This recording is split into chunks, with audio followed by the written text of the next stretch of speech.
You want me to show you tough? I'll show you tough.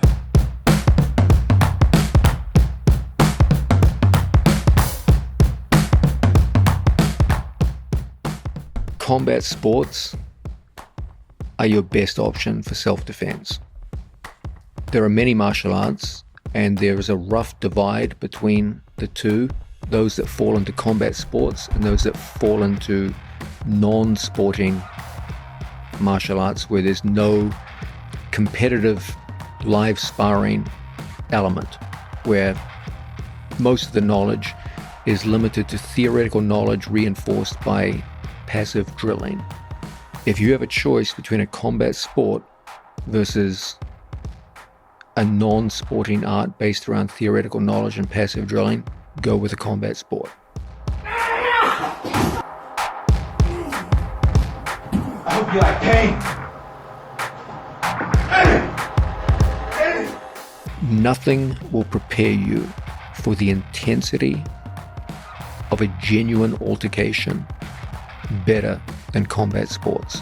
Many people, as I say these words, are probably horrified to hear me say this, and immediately going to rebut and say, no, combat sports is exactly the wrong thing for you to do because they have safety rules, etc., which would easily be exploited in a real fight. And if I fought a world championship boxer, I would just poke him in the eye or kick him in the groin, etc., etc. You've heard these arguments 1,000 times.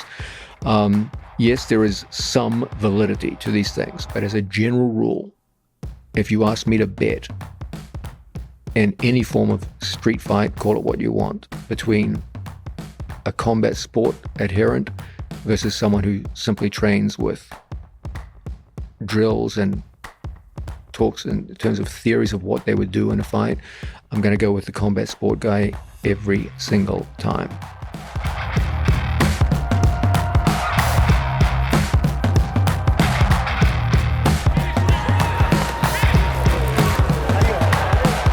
Now, having said that, combat sports need to be modified for the use of self-defense street fighting. We haven't agreed on a term yet. We'll figure it out later. What does this modification consist of? Well, some of it is technical.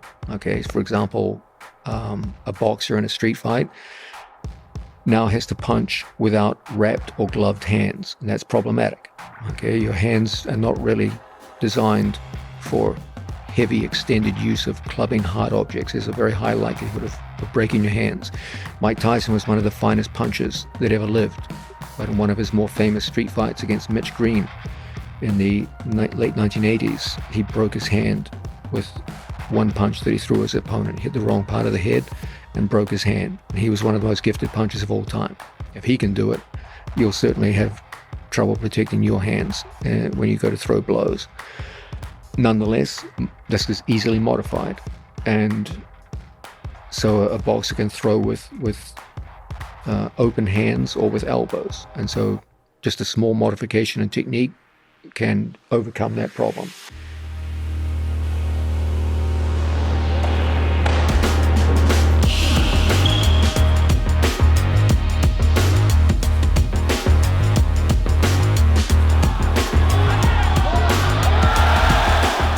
So what you'll find is that the general physical, mental conditioning and skill development that comes from combat sports, allied with technical modifications, and then the most important of all, tactical modifications, will provide your best hope in altercations outside of sports in the street or wherever you find yourself.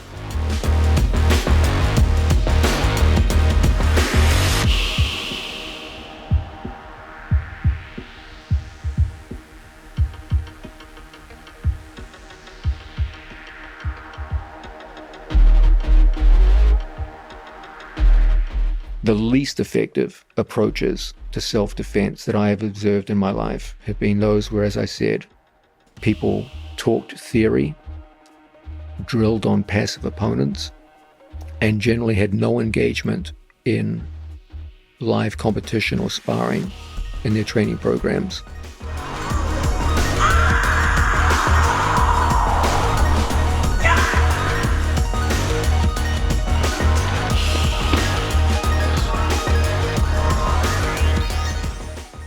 most effective by a landslide were those that put a heavy emphasis on live sparring and sporting competition, modified both technically and tactically for the circumstances in which they found themselves.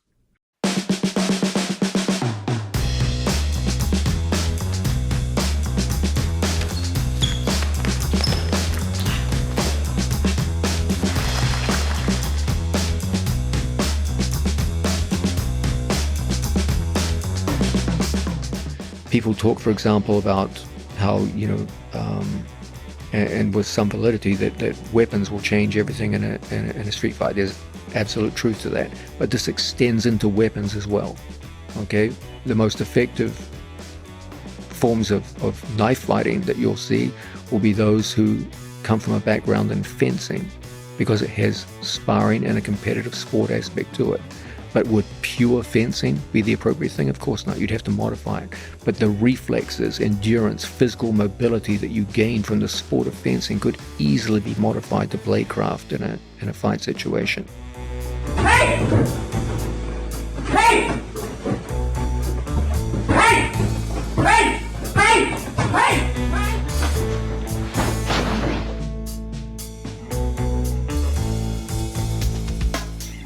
What you want to look for with regards street and self-defense is not, okay, which style should I choose? Should I choose Taekwondo? Should I choose Karate? Should I choose this variation of Kung Fu? No. Focus on the most important thing. Does it have a sport aspect to it?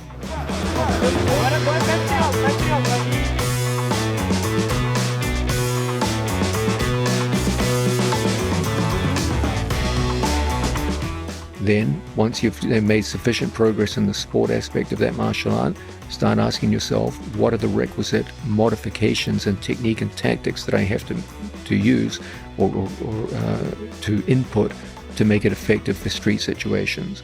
That's always the advice that I give.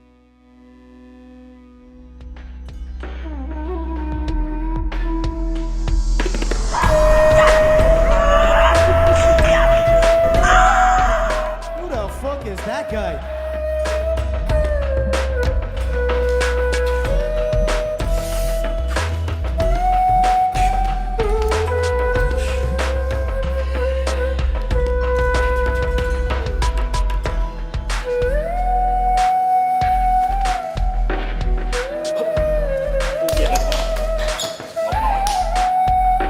Đánh vậy cũng đỡ. Tưởng đỡ được. Làm sao đỡ được?